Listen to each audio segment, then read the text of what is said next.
She almost didn't recognize him in the rain. He was standing across the street, soaked, unmoving, as if the years between them were nothing more than mist. The city lights blurred in the downpour, and for a second she wondered if she had imagined him the way people imagine ghosts when they're lonely. He had once promised he would never come back. Now he was here, not calling her name, not waving, just looking at her the way someone looks at a door they're afraid to knock on. The traffic light changed twice. Neither of them moved, and in that quiet, suspended space between what was lost and what could still be broken, she felt the old gravity return, the kind that doesn't ask for permission. If you find comfort in slow emotional stories like this, subscribe and stay with us for the next one. It had been 4 years since she left the coastal town, and the version of herself that believed love could be enough. Mira had learned how to live in cities that never asked questions, the kind of places where you could become anonymous just by walking fast enough. She rented a small apartment above a bakery that opened before sunrise, and every morning the smell of warm bread rose through the floorboards like something comforting and unclaimed. Her life was measured, deliberate, work at the architectural firm, late trains, quiet dinners alone, a balcony that overlooked other balconies, strangers suspended in their own routines. She told people she preferred it this way. She did not tell them that silence sometimes felt heavier than conversation. The rain that evening had arrived without warning, a sudden curtain across the street, turning headlights into liquid gold. She had stepped out of a bookstore with a novel she didn't need, holding it like an excuse to linger outside. And then she saw him. Adrian had not changed in the ways that mattered. Stillness had always been his language. Even when they were younger, when everyone else rushed toward something louder, he had moved as if listening to a frequency only he could hear. 4 years ago, he had left before dawn, no argument, no dramatic ending, just a note on the kitchen table, written carefully, as if handwriting could soften the blow. I need to find out who I am without us. She had folded the paper once, then twice, then never opened it again. Now he stood across the street like a memory that refused to stay archived. The rain soaked through his jacket. He didn't try to shield himself. He just looked at her, not with desperation, not with apology, with something quieter, something uncertain. The traffic light shifted from red to green and back again. Mira felt the old instinct rise, to cross first, to speak first, to rescue whatever silence was forming between them. But she had learned, painfully, that love could become an imbalance if only one person carried it, so she stayed where she was. A taxi splashed past, breaking the moment into fragments. When the water settled, he had stepped closer to the curb, not crossing, just close enough to say, if she wanted him to hear, "I didn't expect you to look the same." His voice was softer than she remembered, weathered at the edges. She let out a breath she hadn't realized she was holding. "I don't," she said. "You just remember me that way." For a second, something almost like a smile moved across his face, restrained, fragile. The rain slowed to a fine mist. The city exhaled. "Can we talk?" he asked. "Not please. Not I'm sorry. Just that."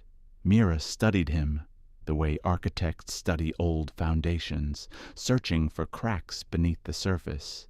She had rebuilt herself carefully after he left, layer by layer, routine by routine.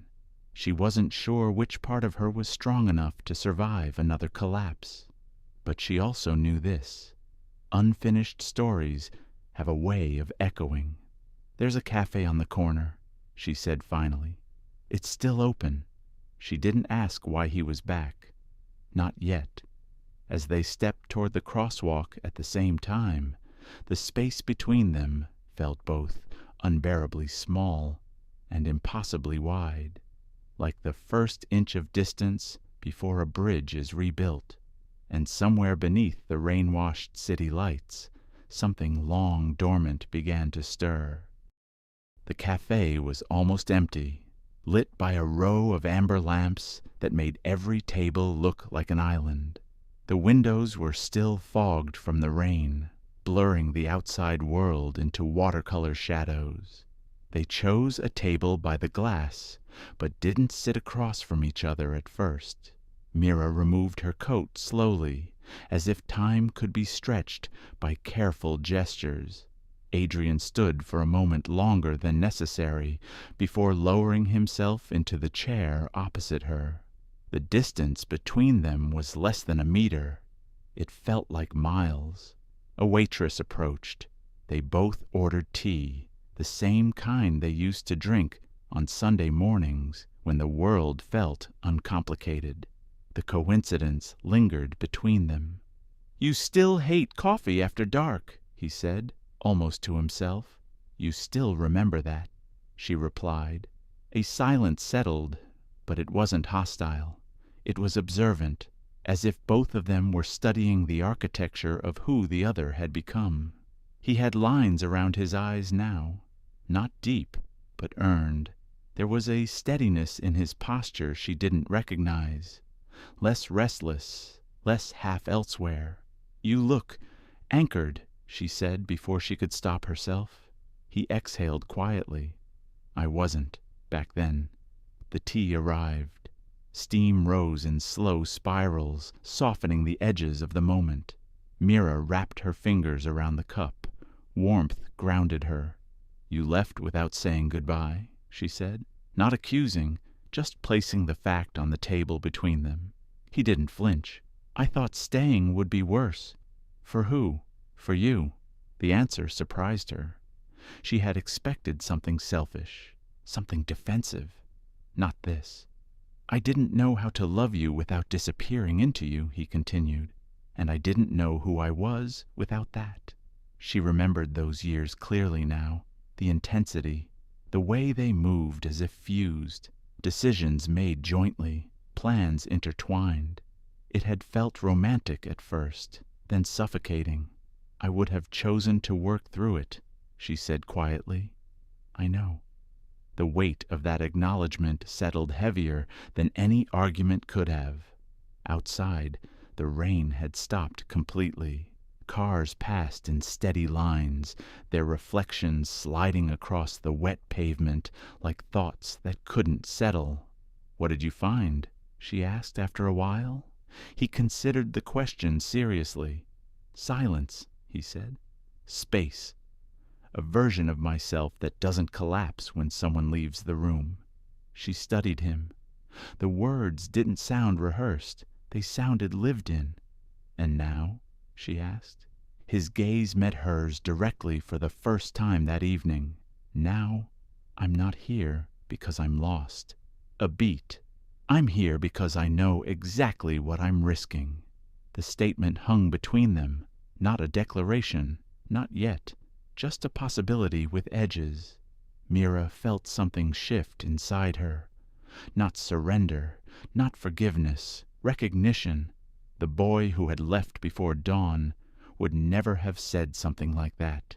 He would have avoided the weight of it, avoided the vulnerability. The man sitting in front of her didn't look like someone running, but she had learned that change can be convincing, especially when you want to believe it. She leaned back slightly, creating a fraction more distance. "You don't get to step back into my life just because you figured yourself out," she said, softly but clearly. "I had to figure myself out too." His jaw tightened, not in anger, in understanding. "I'm not asking to step back," he said. "I'm asking if we can meet somewhere new." The cafe lights flickered faintly as closing time approached. The room felt smaller now, more intimate, more honest. For the first time since he had reappeared in the rain, Mira felt something other than shock. She felt uncertainty, and beneath it, something dangerous. Hope. But hope, she knew, was not a decision. It was a doorway, and she wasn't ready to open it. Not yet. They left the cafe without deciding anything. The night had cleared completely, the air sharp and rinsed clean. The city felt newly outlined, edges more precise, shadows more deliberate. They walked without touching, their reflections moving side by side in dark shop windows. "I'm staying at the Harbor Hotel," Adrian said after a while, "just for a few days." She nodded. Temporary. The word echoed without being spoken. When they reached the old bridge that crossed the narrow canal, Mira slowed. It wasn't intentional. Memory simply had gravity. They used to come here when they couldn't sleep. Back when they were 24 and believed exhaustion was romantic. Back when the world felt like something they would conquer together. He noticed, of course. He always noticed the places she paused. "I almost wrote to you," he said. She didn't look at him. "Almost doesn't arrive." The water below moved quietly, catching fractured light from the buildings above. For a moment, neither of them filled the silence. It wasn't fragile. It was layered. "You deserved more than the version of me that stayed out of fear," he said finally. "And I deserved the choice," she replied. He closed his eyes briefly, absorbing it. They had never fought dramatically. Their collapse had been quieter than that, a slow erosion. Shared dreams that became obligations. Affection that began to feel like responsibility. "You remember Lisbon?" he asked suddenly. She almost laughed. Of course she did. They had missed their train on purpose. Spent an entire afternoon sitting on a rooftop terrace overlooking red-tiled buildings and the ocean beyond. He had sketched her in a notebook. She had pretended not to watch. "I thought that was what forever looked like," she admitted. "So did I." That was the problem. They had mistaken intensity for durability. Mira turned to face him fully now. "When you left," she said, voice steady, "I hated you for being right." He looked confused. "You were right that we were losing ourselves. I just didn't think the solution was to disappear." The truth of it lingered. He stepped closer, but not close enough to touch her. Close enough that she could see the fine scar along his jaw. Something new. Something lived. "I was afraid that if I stayed, we would start resenting each other," he said. "And once that happens, love doesn't fade. It corrodes." She felt the weight of that, because she had felt it too. In the final months, the quiet tallying, the subtle adjustments of self to keep peace. But leaving had left its own scar. "You don't get to rewrite it as noble," she said gently. "It hurt. I know." And for the first time that night, he sounded like someone who had carried that knowledge alone. A wind moved across the canal, lifting strands of her hair. He reached out instinctively, then stopped himself halfway. The unfinished gesture hung between them. That restraint did more than any apology could have. "Why now?" she asked. The question had been waiting since the rain. He didn't answer immediately. He watched the water instead. "Because I thought I had outgrown us," he said. "But I realized I had only outgrown who I was inside it." She absorbed that carefully. "I don't want to return to who we were," he continued. "I don't even know if we should. But I needed to see if what we felt was real, or just young." Mira looked up at the night sky. The clouds had broken enough to reveal a thin slice of moonlight. What they had shared had been real. It had also been flawed. Both things could exist at once. "I'm not the girl from Lisbon," she said quietly. "I don't want her," he replied. The honesty of it startled her.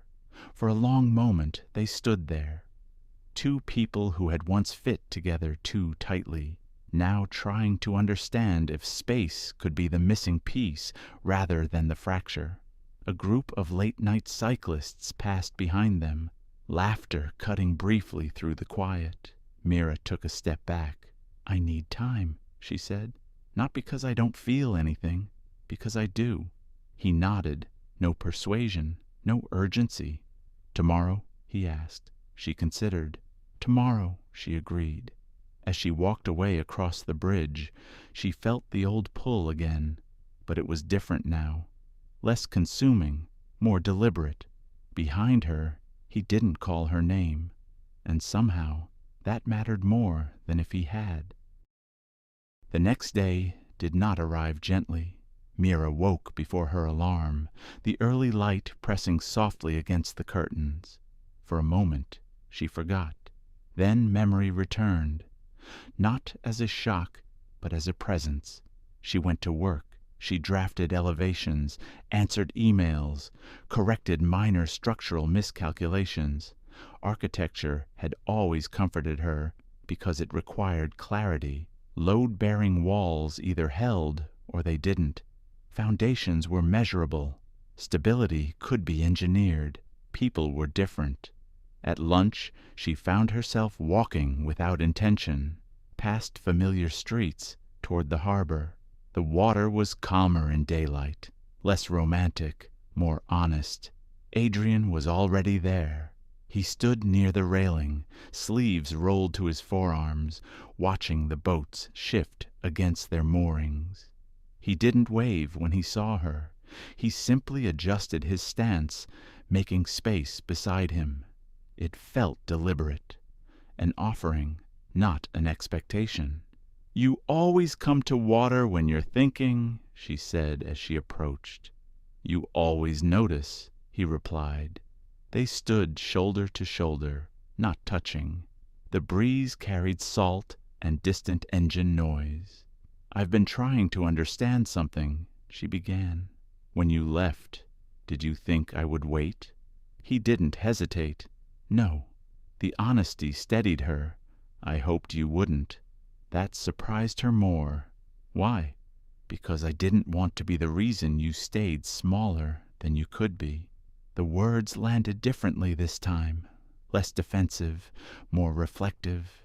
Mira leaned against the railing, studying the horizon. "I didn't stay smaller," she said. "I became someone else." He turned slightly toward her. "Tell me." So she did. She told him about the first months after he left, how the silence in their apartment had felt like an accusation, how she had moved cities not to escape him, but to escape the version of herself who had waited for him to come back. She told him about learning to make decisions alone, about failing without someone softening the impact, about realizing she liked her own company, not as consolation, but as choice. "I don't need someone to complete me," she said carefully, "and I won't build my life around someone who might leave again." He absorbed that without protest. "I don't want to be needed," he said quietly. "I want to be chosen." The distinction lingered. A ferry horn sounded in the distance, low, resonant, time passing, things departing and arriving whether anyone was ready or not. "You said you're here because you know what you're risking," she said. "What are you risking?" He considered her fully now. "The version of myself that feels safe alone," he answered. "I built it carefully. I learned how to rely on it. If I let you in again, it won't stay intact." She understood that more than she wanted to. Love had once been their collapse because neither of them had boundaries strong enough to survive closeness. They had mistaken merging for intimacy. "And what's different now?" she asked. He didn't move closer, didn't reach for her. His restraint felt intentional. "I don't want to fuse," he said. "I want to stand next to you. I want space. I want disagreement. I want the risk of you walking away and still choosing to stay." It wasn't poetic. It wasn't dramatic. It was measured. For the first time since the rain, Mira felt something inside her soften, not because he promised forever, but because he didn't. They were interrupted by a sudden gust of wind that lifted her hair again. This time, he didn't reach for it at all. Instead, she stepped slightly closer on her own. It was subtle, barely noticeable, but deliberate. "Come with me tonight," she said after a long silence. "There's a place I haven't shown anyone." He nodded once. No triumph, no relief, just acceptance. As they walked along the harbor path, Mira felt the old gravity shift into something steadier, less consuming, more balanced. They were not rebuilding what had been. They were testing whether two separate foundations could stand side by side without collapsing into each other. And for the first time, the possibility didn't terrify her. It simply felt real. The place she took him to was not dramatic. No skyline, no sweeping view, just the unfinished rooftop of a residential building her firm had designed years ago. A project that had stalled, resumed, stalled again. The top floor had never been converted into anything permanent. It remained open to the sky, a flat stretch of concrete bordered by temporary railings and wind. She had found it during a late inspection visit. It had become her private vantage point, a space that belonged to no one yet. "You bring people here often?" he asked as they stepped out into the open air. "No," she said. "You're the first." The city below was quieter from this height. Traffic became a low current. Windows glowed like distant constellations. The wind carried the faint scent of rain still trapped in concrete. He walked slowly to the edge, not leaning over, just observing. He had always been careful around heights, careful in general. "I used to think we needed intensity," she said, moving beside him. "Big gestures, big feelings." He glanced at her. "We were intense." "Yes," she agreed, and exhausted. They stood in silence for a while, not uncomfortable, just aware. Finally she turned toward him. "If we try again," she said, the words deliberate, almost architectural, "it won't look like before." He didn't interrupt. "There won't be dramatic reunions. No disappearing to test the other person's devotion. No merging lives until we can't tell whose dream is whose." The wind pressed against them, steady and cool. "I won't give up the version of myself I built," she continued, "and I won't ask you to give up yours." He studied her face carefully, as if committing each word to memory. "I don't want you smaller," he said. "I don't want to be smaller either." The honesty between them felt stripped of romance, and yet more intimate than anything they had shared at 24. She stepped closer now, until the distance between them was measured in breath. "Say it clearly," she said. His brow tightened slightly. "Say what?" "That you won't leave without speaking again." The request wasn't dramatic. It was structural. He held her gaze. "I won't leave without speaking," he said, "even if speaking is hard, even if it means hearing something I don't want to." She searched his expression for hesitation. She didn't find any. "And you?" he asked gently. "Will you tell me when you feel yourself disappearing into us?" She nodded. "Yes." The agreement was quiet, not ceremonial, but binding in its own way. For a long moment they simply stood there, not touching yet, measuring the space between old instinct and new intention. Then slowly she reached for his hand, not because she needed reassurance, because she wanted contact. His fingers closed around hers, steady, warm, without urgency. There was no rush, no attempt to reclaim what had been lost, just presence. Below them, a siren wailed briefly in the distance and faded. He brushed his thumb lightly across her knuckles. "Are we doing this?" he asked, not triumphant, not pleading. She considered the skyline, the unfinished rooftop, the city still building itself piece by piece. "We're not going back," she said. "A beat. We're starting." He nodded once, and when he kissed her, it wasn't like before. It wasn't consuming, it was deliberate. Two people standing upright, choosing closeness, not out of fear of being alone, but out of certainty that they could be.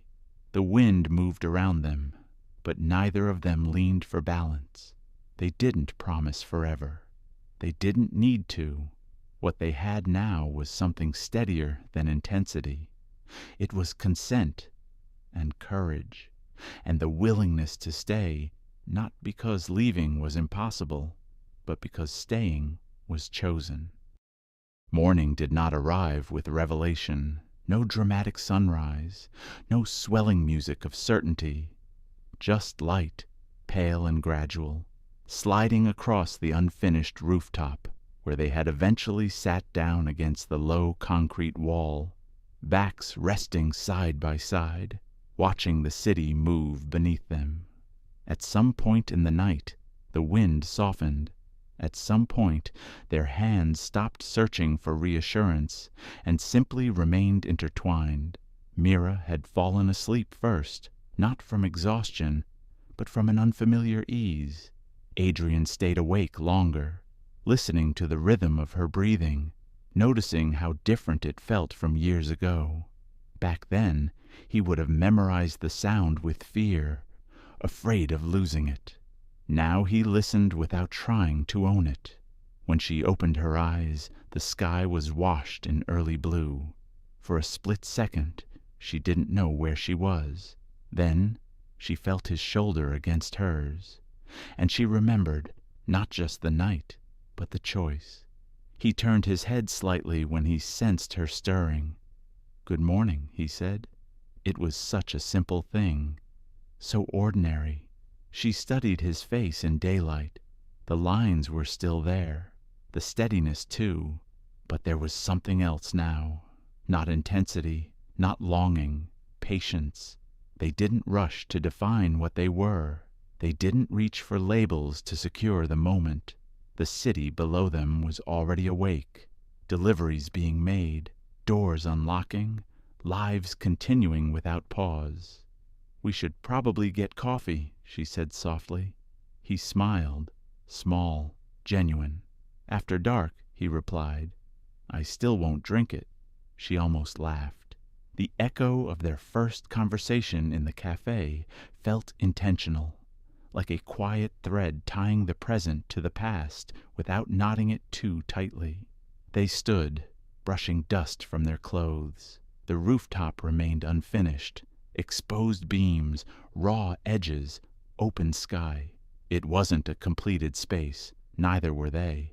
As they descended the stairwell together, Mira felt something settle inside her. Not the dizzy certainty of forever, not the fragile hope of reunion. Something steadier. She did not feel consumed. She did not feel rescued. She felt accompanied. At the building's entrance, they paused instinctively. The street outside buzzed with morning energy. People moved quickly, unaware of the quiet reconstruction that had happened above them overnight. Adrian looked at her, not as if asking for direction, but as if acknowledging equal footing. "Today," he said carefully, "we go to work, we live our lives, and tonight, if you want, we meet again. No pressure, no assumption, just continuity." She considered the simplicity of it, the absence of grand declarations, the respect in the space he left for her answer. "Yes," she said, not because she feared losing him, because she wanted to see what staying looked like in daylight. They stepped into the street side by side, not holding hands this time. The choice to touch would be made again later, consciously, not automatically. The city absorbed them without ceremony. Somewhere above, on an unfinished rooftop open to the sky, the wind moved across empty concrete, carrying nothing away, and this time neither of them mistook intensity for permanence. They walked forward, not fused, not fragile, just two separate shadows moving in the same direction. And for now, that was enough. Thank you for listening. I'm grateful you chose to spend this time here. New stories arrive every week, and I hope you'll return for the next one.